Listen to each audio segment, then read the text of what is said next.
오늘 말씀의 제목은 꿈을 꿀 수 있습니까? 라는 제목으로 은혜를 나누기 원합니다. 사실 제가 여러분에게 지금 꿈꾸며 삽시다 이렇게 말씀을 드렸죠. 그래서 우리가 이 꿈은 뭐 한글로 하면은 꿈 똑같으니까. 그런데 이 꿈을 제가 말씀드리는 건 뭐냐면 희망, 소망, 비전을 말씀드리는 겁니다. 그래서 우리가 잠잤다 일어나는 꿈, 잠잘 때 그 꾸는 꿈이 아니라 정말 우리가 어떤 상황에서도 꿈을 꿀 수 있는 자, 꿈을 꾸는 자 되기를 주님으로 간절히 부탁합니다. 아멘. 오늘 말씀은 사실 잘 아는 말씀들이죠, 그렇죠? 그래서 오늘 말씀이 뭐 여러 가지 인용 구절에도 있었고, 그런데 이 말씀을 통해서 하나님께서 이 시대에 우리에게 하고 싶은, 이 시대에 하나님께서 우리에게 전하고 싶은 그 말씀의 메시지를 한번 나눠보려고, 은혜를 나눠보려고 이 본문을 한번 정해봤습니다. 근데 보통은 뭐 제목을 정할 때, 저도 이 본문으로 많이 설교를 했을 때 보통은 뭐 네 자리를 들고 일어나라, 아니면 뭐 베데스다의 뭐 은혜 뭐 이렇게 했는데, 이번에는 그러니까 말씀이라는 게 참 그 신기한 것이 뭐냐면, 이 말씀은 어제나 오늘이나 변한 게 하나도 없어요, 그죠? 1.1획도 변한 게 아무것도 없습니다. 물론 뭐 개혁 개정판이냐 뭐냐 그런 거에 따라서 조금 뭐 말은 달라졌을 수 있지만 그 의미나 그런 내용이 달라진 게 없는데, 중요한 건 이 말씀이 어떤 시대냐, 어느 시대에 이 말씀을 묵상하느냐, 그리고 이 말씀을 받느냐에 따라서 이 모든 그 시점이 다 달라져요. 그래서 말씀은 항상 새로운 것 같습니다.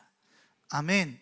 그래서 저는 이 말씀을 보면서 정말 꿈꿀 수 없는 시대에 꿈을 꿔야 되겠구나, 꿈꿀 수 없는 시대에 우리가 꿈을 꾸는 것이 얼마나 중요한 것인가, 이런 묵상이 돼서 당신은 꿈을 꿀 수 있습니까? 꿈을 꿀 수 있습니까? 라는 제목으로 정하게 됐습니다.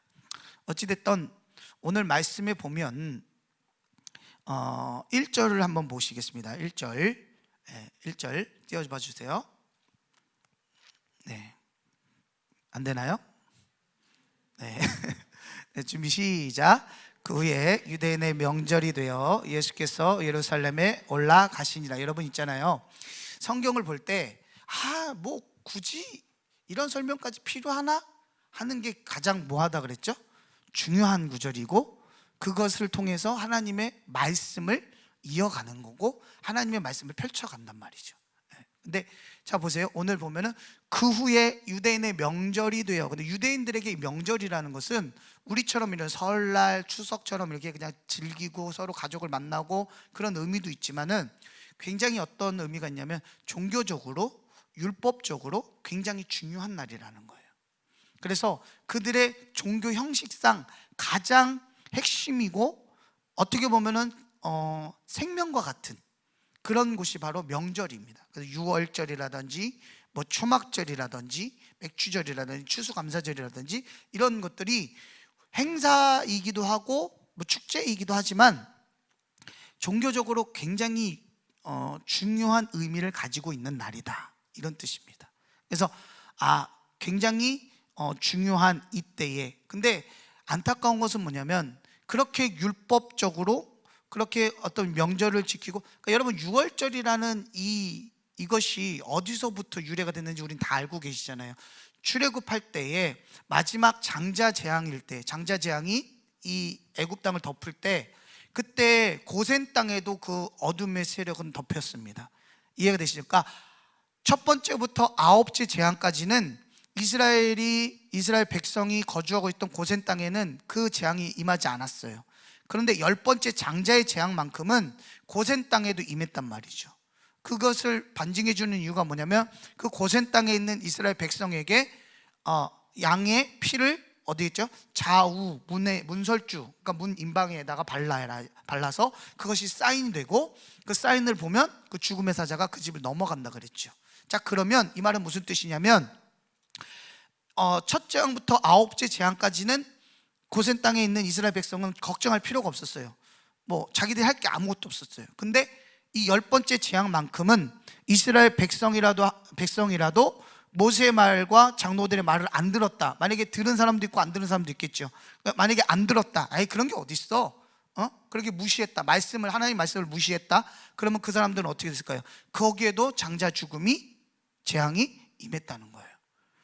그러니까 그들이 하는 그 유월절 지키는 그 명절이 결국은 구약의 이 어린 양 예수 그리스도께서 이 땅에 오셔서 그 예수 그리스도께서 십자가의 은혜의 대속의 죽음을 통하여서 우리의 죄를 넘기시고, 아멘, 우리를 죽음에서 생명으로 구원하신다라는, 어떻게 보면은 예표하는 건데, 그들은 안타깝게도 그것을 정말 목숨처럼 지키면서도 그 유월절과 그 모든 절기의 중심이고 핵심이신 예수님을 몰랐다는 거예요.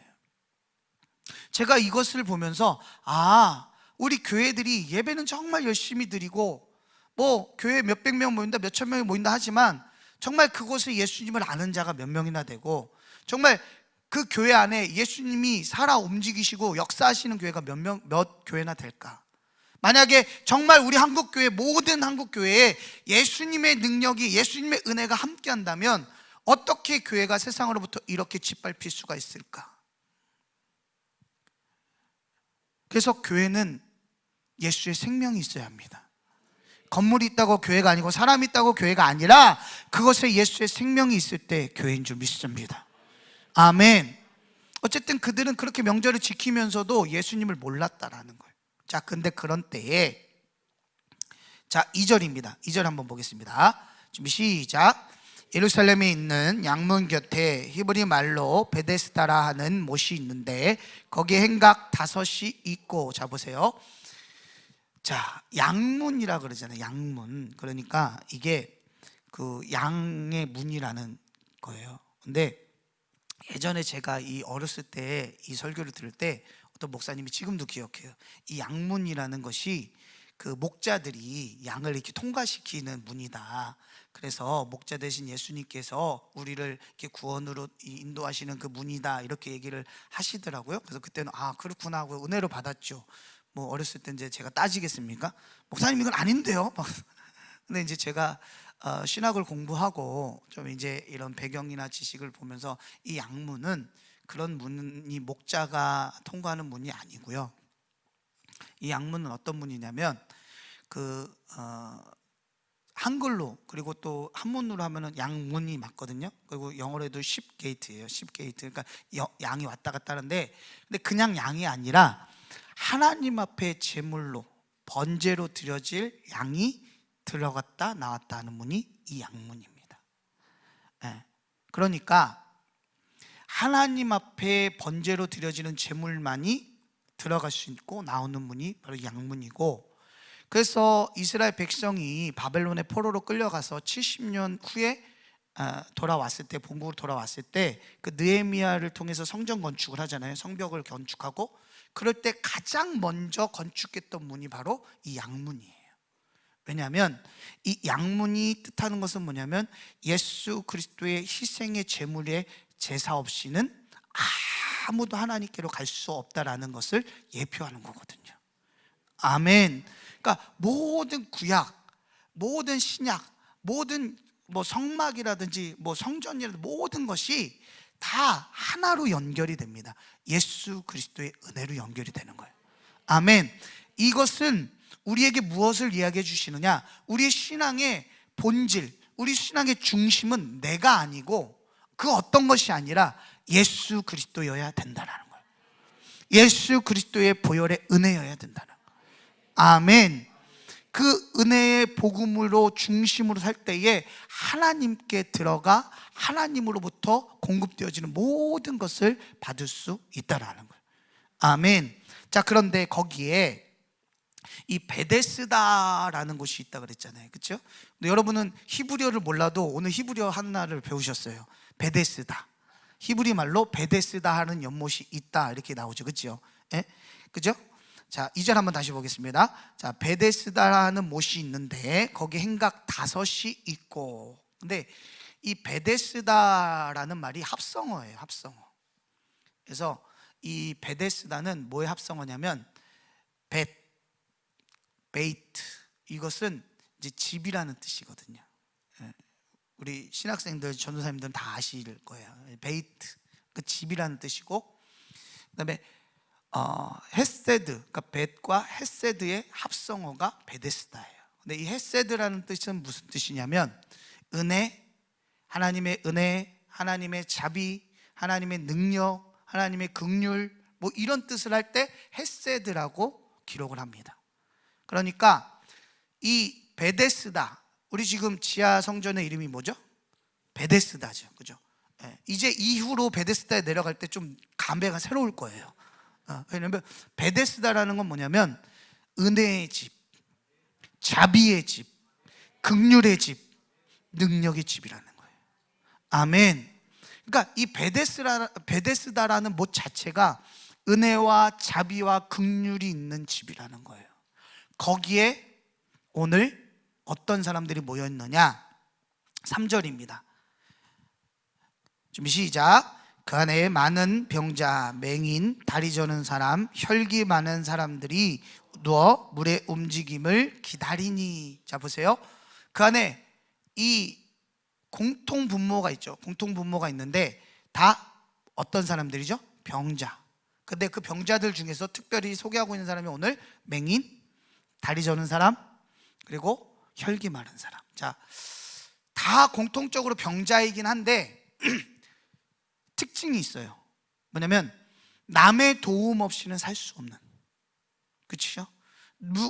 누군가가 도와줘야만 살 수 있는 사람들. 맹인은 스스로 볼 수 없죠, 그렇죠? 다리 저는 자, 그렇죠? 뭐 스스로 이렇게 걸을 수도 있겠지만은 누군가의 부축을 받아야 되죠, 그렇죠? 여기서 혈기 마른 사람이라는 것은 무엇을 뜻하냐면 우리가 말하는 그 뇌졸중, 그 중풍을 얘기하는 거예요. 그러니까 중풍병이 뭐죠? 내가 이걸 움직이고 싶은데 움직여라 라고 했는데 혈류가 돌아갔고 이거를 들어야 되는데 못 움직이는 거죠. 근데 저는 이 부분을 보면서 이것이 어떻게 보면 하나님을 떠난 인간의 저주, 질고, 고통을 대표하는 사람들이다, 이렇게 생각이 들더라고요.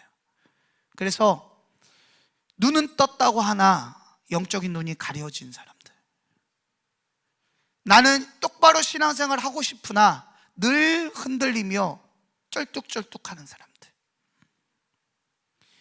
나는 충성하고 싶고 헌신하고 싶고 예배하고 싶고 내가 하고 싶으나 내 마음과는 다르게 안 되는, 여러분 이 코로나 기간 동안에 예배 나오고 싶지만 못 나오는 그런 영적으로 혈기 마른 자들.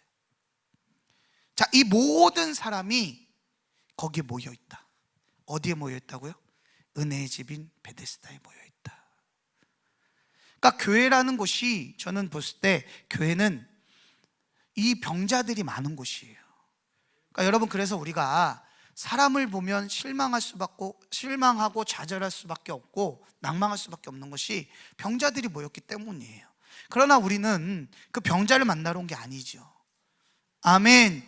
예수님 만나러 왔죠. 의사 대신 예수님 만나러 왔죠. 아멘. 여러분, 병원 가면 환자가 많습니까? 의사가 많습니까? 물어보나 많아죠. 근데 거기에는 무슨 병이든 고칠 수 있는 의사가 있다. 그럼 여러분 가겠어요? 안 가겠습니까? 가지요. 그게 뭔 소용이 있습니까? 그렇죠? 뭐 병원이 아무리 화려하고 멋있고 최신 시설이 있고, 근데 거기만 가면 사람이 죽어나요. 그 병원만 가면 사람이 죽어. 멀쩡했던 사람도 그 병원만 들어가면 죽어. 가겠습니까? 근데 막 병원이 정말 어떻게 보면은 옛날에 그 어르신들 말처럼 귀신 나올 것 같고 막 정말 낡고 허름해요. 근데 거기만 들어가면 죽었던 자도 살아나요. 여러분 어디 병원 가시겠습니까?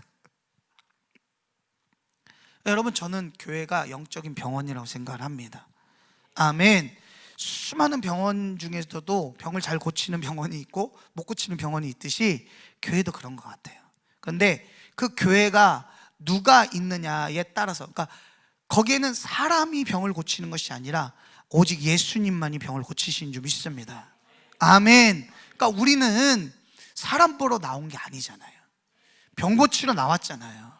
우리 인생에 맹인과 같은 문제에, 다리 저는 문제에, 혈기 말라서 내가 하고 싶어도 안 되는 그 문제 해결하려고 나왔잖아요. 은혜의 집에 나왔지 않습니까? 근데 왜 자꾸 병자들 바라보면서 실망하냐고요.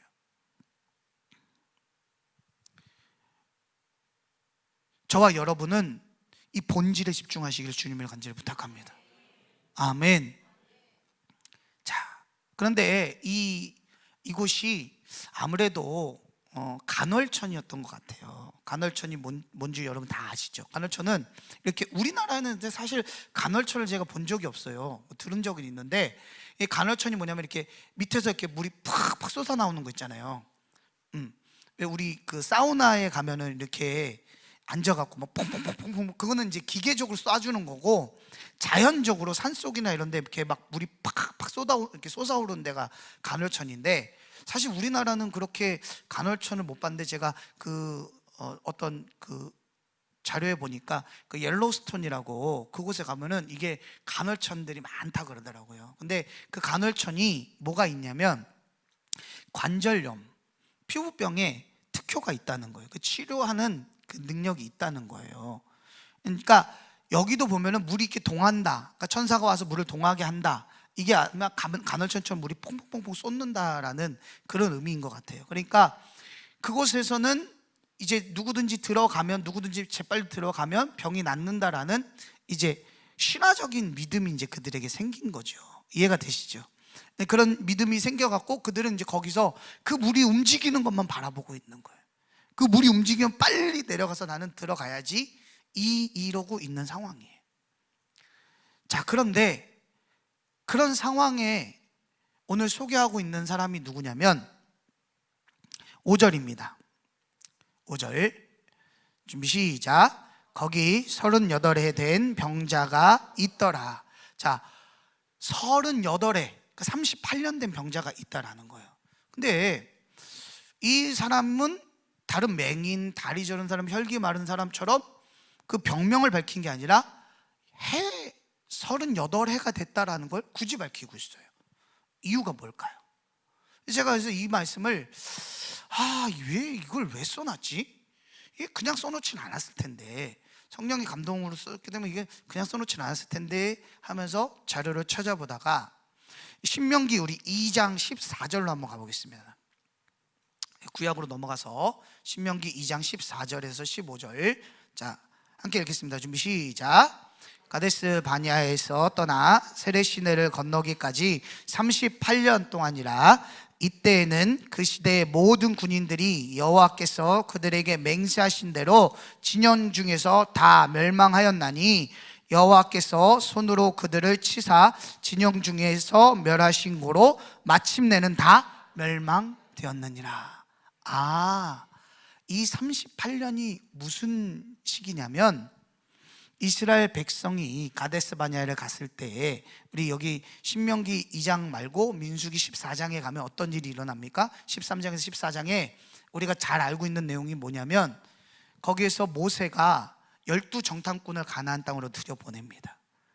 그때에 12정탐꾼 중에서 10정탐꾼이 부정적인 보고를 하고, 그것으로 인해서 그 이스라엘 백성들이 밤새 애곡하면서 원망하면서 불평하면서 웁니다. 그때 하나님이 이 백성을 다 멸해버리고 모세에게 얘기합니다. 너하고 나하고만 가자. 여호수아 갈렙만 남기고 다 죽여버리겠다. 이렇게 하니까 모세가 거기서 자기를 돌로 치려고 했던 그 백성들을 위해서 중보를 합니다. 그러니까 주의 종은요, 여러분 정말 영혼이 아프게 하고 힘들게 해도 그 영혼을 끌어안고 기도하는 게 주의 종이에요. 그럴 수밖에 없어요. 그게 어떻게 보면은 주의 종에게 주신 하나님 사명인데, 하나님께 말씀하는 거예요. 하나님, 애굽에서 이 백성을 하나님 빼오셔서 가나안 땅으로 들여보내시기로 했지 않습니까? 그런데 만약에 하나님께서 여기서 다 죽여버리면 이방 사람들이 뭐라 그러겠습니까? 하나님이 그 사람들 데리고 갈 능력이 없어서 그랬다고 그러지 않겠습니까? 그러면서 참으시라고. 그러니까 하나님께서 알겠다고, 죽이진 않겠다고, 바로 죽이진 않는데 대신에 너희들이 원망한 날수를 1년으로 계산을 했어. 그래서 이 38년을 어떻게 해요? 광야에서 뺑뺑이로 도는데, 그 38년 동안 이스라엘 백성은 어떤 모습을 취합니까? 20세 이상 된 그 남자들은 끝까지 하나님을 원망하고, 끝까지 하나님을 불평하고, 끝까지 하나님을 신뢰하지 못하는 모습 가운데 멸망받아요. 이게 그러니까 이 38년 된 병자는 뭐냐면, 이 38년은 뭘 뜻하는 거냐면 불순종의 세월, 불신앙의 세월을 이야기하는 겁니다. 그러니까 여러분, 우리가 교회 나왔을 때 교회만 나온다고 해도 믿음이 생긴 건가요? 아니에요. 교회 나와서도 믿음이 생기기까지는 기간이 걸려요. 우리 옆에 분들 한번 물어보세요. 자, 불순종의 세월을 버리신 지 몇 년 되셨습니까? 한번 물어보세요. 불순종의 세월을 버리신 지 몇 년이나 되셨습니까? 이 말은 무슨 뜻이, 이것은 무엇을 의미하는 거냐면, 겉으로는 하나님을 안다고 하지만 여전히 자기 생각과 자기 고집과 자기 아집으로 똘똘 뭉쳐서 하나님 없이 불순종으로, 불신앙으로 산 세월이 38년이라는 거예요. 여러분, 우리가 어떠한 얼마만큼의 인생을 사는가가 중요한 것이 아니라, 단 하루를 살아도 하나님의 말씀, 하나님과 함께 예수 그리스도와 동행하는 삶은 의미 있는 삶이지만, 수십 년을 살았어도 예수님이 없는 삶을 사는 인생은 허비하는 인생이라는 거예요. 지금 이 38년 된 병자는 하나님이 없는 인생을 청사진으로 보여주는 거예요.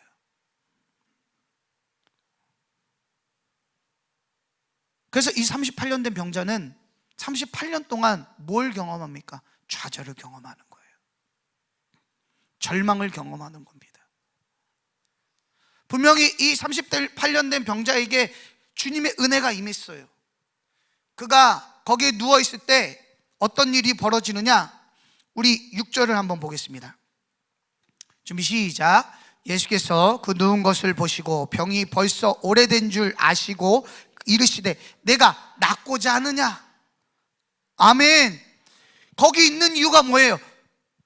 그 은혜의 집에 머물러 있는 38년 동안 있었던 이유가 뭡니까? 그 문제 해결하려고, 자신의 병을 낫고 싶어서 거기에 있었습니다.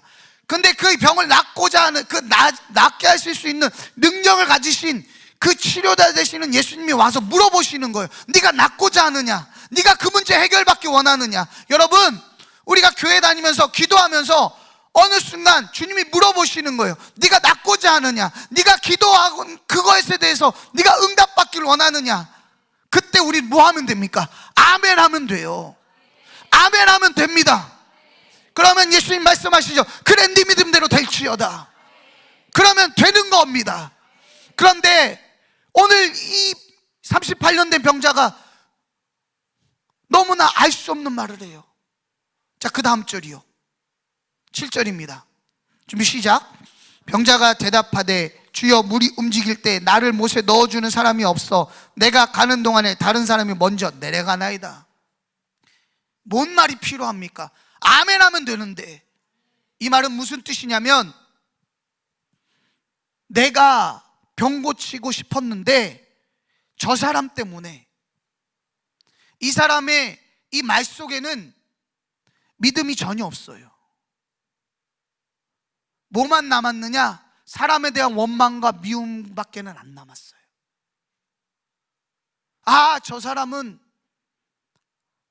그래서 여러분, 우리가 간증을 들으면서 시험 드는 사람들 있어요. 뭐 우리 교회는 그런 분은 없겠지만 일반 교회에서는 간증을, 그래서 목사님들이 뭐 눈치 보여서 간증도 잘 못 시킨다 그래요. 왜? 간증을 하면 그것을 은혜로 받고, 여러분, 누군가가 하나님 앞에 은혜를 받았고 응답을 받았으면 믿음의 방법은 뭐냐면 그 사람이 한 대로 우리도 하면 돼요. 아멘. 우리 담임 목사님께서 지금 아브라함의 그 강해 설교 하시면서 그 핵심이 뭡니까? 아브라함의 복을 우리도 받을 수 있다는 거예요. 이삭의 복을 우리도 받을 수 있다는 거예요. 그것을 내가 받아들이면 그것이 믿음이 되고, 그것을 받아들이면 그것이 은혜가 되고, 그것을 받아들이는 순간에 그것이 응답이 되고 그것이 기적이 된다는 거예요. 근데 우리는 어떻게 해요? 난 안 된다는 거예요.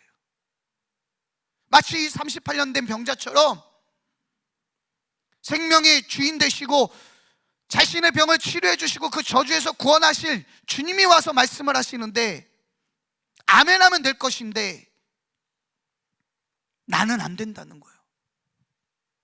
왜요? 너무나 많은 시간 절망과 좌절을 경험했다는 거예요. 여러분, 우리가 얼마만큼의 신앙생활을 했느냐, 또 얼마만큼의 절망과 좌절의 세월을 지내느냐, 그것이 중요한 것이 아닙니다. 상황과 환경이 어떠할지라도 우리 주님은 꿈꾸기를 원하십니다. 아브라함이 자신의 몸에 죽은 것과 사라의 태가 끊어진 것을 알고도 믿음이 약하여지지 않았고 하나님의 말씀을 의로 여기고 하나님을 믿었으므로 하나님이 그 말씀을 의로 여기고 그것을 의로 여기고 마침내는 하나님이 언약하신 대로 이루셨던 것처럼 오늘 여러분 시대를 바라보면 절망할 수밖에 없고 상황을 바라보면 정말 좌절할 수밖에 없는 그 상황 가운데서도 우리는 믿음으로 꿈을 꿔야 합니다. 꿈을 꾸지 않으면 그대로 멈춰버리고 꿈을 꾸지 못하면 망합니다. 그래서 예수님 말씀하셨죠. 꿈이 없는 백성은 망한다. 꿈이 없는 백성은 망한다. 왜요? 꿈이 없으면 현실을 포기하기 때문에. 아무리 환경이 어렵고 힘들고 좌절이 온다 할지라도 그 사람에게 꿈이 있다면 그 꿈이 그를 일으킬 겁니다. 여러분, 그래서 여러분 자녀들에게 공부하라고 얘기할 필요가 없어요. 왜냐고요? 그들이 꿈이 생기면 공부합니다. 그들이 비전이 생기면 공부한다고요. 여러분, 하나님께서 지혜를 주신다 그러니까 우리는 잘못 생각하는 게 뭐 수학 문제 몇 번에 법을 뭐 이렇게 찍어주시는 그게 아니에요. 에? 제가 중학교 고등학교 애들한테 얘기하는 게 그거예요. 평소에 공부도 해야 된다. 하나님께서는 너희가 공부 하나도 안 했는데 시험을 보면서 거기서 지우개 굴리면서 주님 믿습니다 그러면은 맞게 해주시는 그런 분이 아니라는 거예요. 왜? 그렇게 되면 공의 하나님이 아니신 거죠. 공평한 하나님이 아니잖아요. 반드시 그런 빵점을 맞아야 돼요. 에? 대학생들 공부 안 했어요? 그 하나님 믿습니다 그러면 반드시 F가 나와야 돼요. 이해가 되십니까? 그게 하나님 은혜예요. 그래야 정신 차리고 공부하려니까. 우리 잘못 이해하고 있어요. 하나님이 주시는 지혜는 뭐냐면 내가 기도하고 내가 꿈을 품으면 내가 왜 공부해야 되는지를 아는 거예요. 내가 왜 살아야 되는지 의미를 발견하는 거예요. 그게 하나님의 은혜고 그게 하나님의 지혜입니다. 오늘 예수님께서는 이 38년 된 병자에게 얘기하시는 거예요. 네가 낫고자 하느냐? 이 말은 무슨 뜻이냐면 네 힘으로 할 수 있는 건 없지만 네가 낫는다라고 꿈을 꾸면 너는 나을 수 있다라는 거예요. 여러분, 우리 경제가 지금 몰락해 가고 있고 안보가 모든 부분이 정말 절망적인 상황을 가고 있지만 우리 이 가운데서도 하나님은 하실 거야. 하나님은 하실 수 있어. 하나님은 이 나라를 어떻게든 부강하게 만드실 거야. 하나님께서 우리 송도 새성전 주셨으니 그 송도 새성전은 하나님의 힘으로 어떤 방법으로든 지으실 거야. 우리는 그 꿈을 꿔드리는 거예요. 그리고 하나님을 믿고 신뢰하고 믿음으로 밀고 나가는 겁니다. 그러면 뭐라고 얘기하시느냐? 예수님께서 네 자리를 들고 일어나라. 아멘. 그 절망의 자리에서 일어나라. 아멘. 여러분, 근데 잘 보세요. 이 38년 된 병자가 네 자리를 들고 일어나라 그럴 때 들고 일어나는 것 자체가 기적 아닙니까? 여기에는 어떤 터치도 없었어요. 예수님께서 손을 대시다 하시잖아요. 말씀으로만 네 자리를 들고 일어나라. 믿으시기 바랍니다. 아멘. 여러분의 어떤 절망적인 상황 가운데서도, 어떤 상황 가운데서도 오늘 예수님께서 이 말씀을 믿음으로 받을 때 예수님이 말씀하신 것, 동일시하게 말씀하신 것, 너 꿈을 꿀 수 있느냐? 그래, 꿈을 꿔라. 그 꿈이 너를 일어나게 하리라. 너희가 이 나라를 보면서 꿈을 꿔라. 그럼 그 꿈이 이 나라를 살릴 거다. 믿으시기 바랍니다. 그래서 우리는 우리 자녀들에게 꿈을 심어줘야 돼요. 계속. 성적, 세상은 제가 참 안타까운 것이 뭐냐면 우리 중고등부 아이들 중에서는 굉장히 굉장한 장점을 많이 가진 친구들이 있어요. 근데 그 친구들이 공부를 못한다는 이유 때문에 학교에서도 그렇고 집에서도 그렇고 너무 학대를 받는 거예요. 그러니까 어떤 친구가 그런 얘기를 했어요. 세상에서는, 학교에서는 너 뭐 몇 프로야, 너 내신이 어떻게 돼, 이걸로 자기를 판단하지만 교회는 자신의 재능, 너 꿈이 무엇이냐를 물어보는 게 교회밖에 없어요. 여러분, 교회는 다시금 그 아이들에게 성적 순으로 나누는 게 아니라 하나님의 비전과 꿈의 크기를 봐서 그 아이들에게 꿈을 넣어주는 것이 교회라고 생각합니다. 아멘. 여러분, 그래서 공부는 사실 타고나야 돼요. 정말입니다. 왜 내 아들이, 내 딸이 왜 공부를 못할까?